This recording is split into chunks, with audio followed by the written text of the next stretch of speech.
Hi, we're now on to the 9th video, and in this video what I'd like to do is answer the last of the 4 critical questions. So in this video what we're going to cover is what happens when a family says yes. We'll cover why it's a critical question, when and where we should be answering it, how it has significant power to overcome future objection, and how it keeps its tension down at an important time. I'll do a skills demonstration of exactly when he fits in the two. Okay, and I'm just going to do this one slightly the other way around to what I have in previous videos, because I want to talk about the whys, okay? Because when we think about the process and the order in which things happen, the order is important. The process is generally, we take a deposit, we take the down payment, we complete a funding application, we go through the contracts, we cover any promises, we have some form of welcome meeting, and we set a handover date. So why are these all potentially high tension topics? Yeah. Well, let's go through individually. Deposit, we're talking about money, we're talking about commitment, we're talking about how much they have to give us when they have to give it to us. Funding, there are a lot of people out there who have concerns about have we got a 27-page questionnaire we're going to have to ask them how much they spend on groceries, okay? But actually what we know is relatively simple. Contracts, fine print, do I need a lawyer? Yeah? Will I understand what's been written down? Promises, well, they've said this, will they keep their word? Welcome meeting, well, what's this about? You know, Handover, when, how do things work? I don't understand this, all that good stuff, okay? These to the customer are all unknown unknowns, because there's nowhere else they can find this out except from us. So we are dealing with customers' unknown unknowns again. So let's make them known knowns as early as possible. Because when we have no secrets and there is nothing hidden from the customer, then funnily enough, it's much easier for them to say yes. Okay, so when and where? Okay, low tension area, and it's probably after the last price example. Okay, so thinking about why those are high tension, why in the order we do it and the way we talk about it, okay, how can we make these low tension? How can we use these questions to bring the tension back down again? So why should a customer be happy to pay us the full deposit on the day? Because quite frankly, when we get full deposit, full down payment on the day, doesn't it make our life easier? And again, the sale is much more likely to complete. Well, funny enough, if they give us the full down payment on the day, the full deposit on the day, they get to move into their unit quicker. What we do know, the next one, funding, actually the questions are pretty simple and straightforward. Contracts, you don't need a lawyer, they're simple, they're written in plain. Promises, what do we do with anything we promise to a customer? We put it in writing. And actually the welcome meeting is there, it's quality control, and it's there to ensure we deliver the promise. And handover, the handover, we can explain to them that we will explain everything to them. But the other thing that's important with handovers is I want to do my handovers when it suits me. Customers will always want to come down on a Friday night or a Saturday during the day. And quite frankly, on a Friday night, I've got better things to do. And on a Saturday, that's when I have probably the best opportunity to prospect for new business or to speak to potential new customers.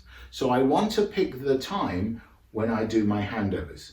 The other thing I want to do is I want to pick a time that if anything goes wrong, I have the ability to fix it there and then, to fix it promptly, because this is the start of the promise. It's the delivery of the promise. So it's really important we get that right first time round. And 8 o'clock on a Friday night, when they're being held up on the road and they're late turning up to their handover, that's the time you absolutely know the propane doesn't work.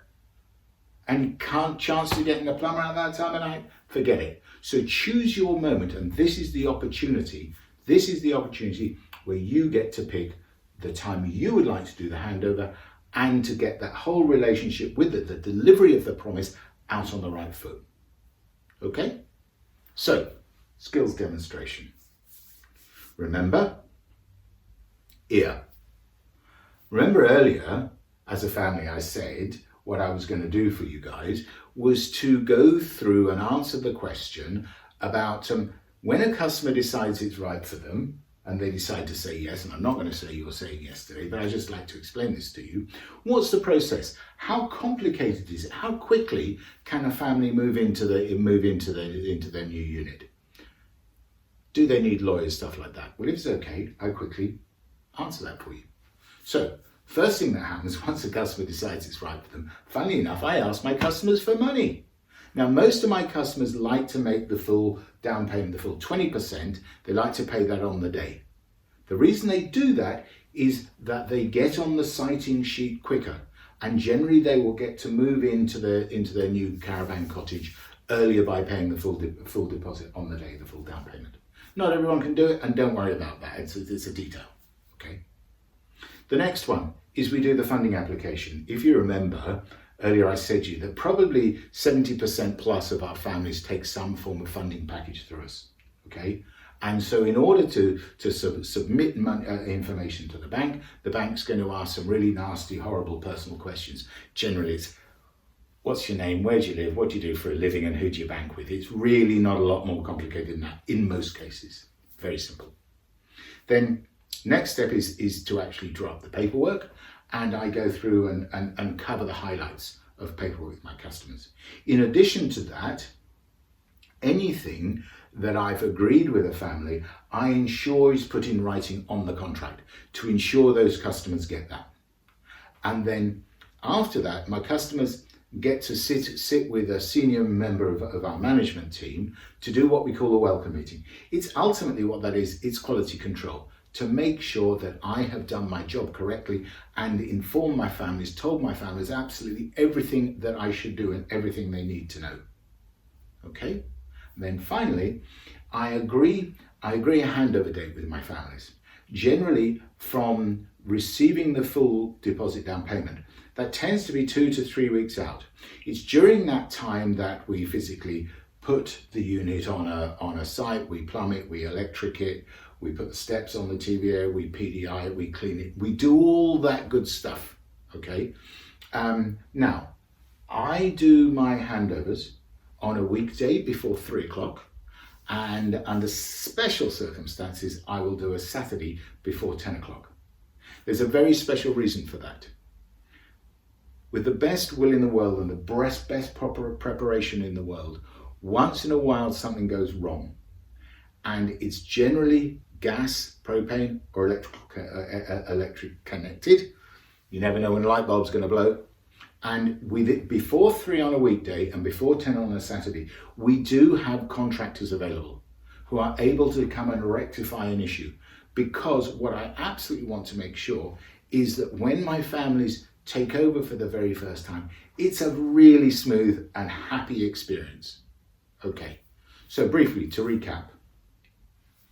Process is, most of my customers like to make the full deposit down payment on the day. Not everybody can, don't worry about it. Okay. Next, funding application. A few very simple and straightforward questions. Contracts, I talk my customers through the key points. Promises are always put in writing to ensure that we deliver. Quality control meeting by a senior member of our management team, and then handover. Generally, it's a weekday before 3, a Saturday before 10, and it's 2 to 3 weeks out from the time that we receive the full deposit down payment. Okay, questions on that? Are we clear? Okay, super. Okay, so I hope now. Okay, so in that video, what we talked about was how do we address the question, what happens when a customer says yes? We did a skills demonstration, remember, explain what you're going to do, answer the question, recap at the end. Okay?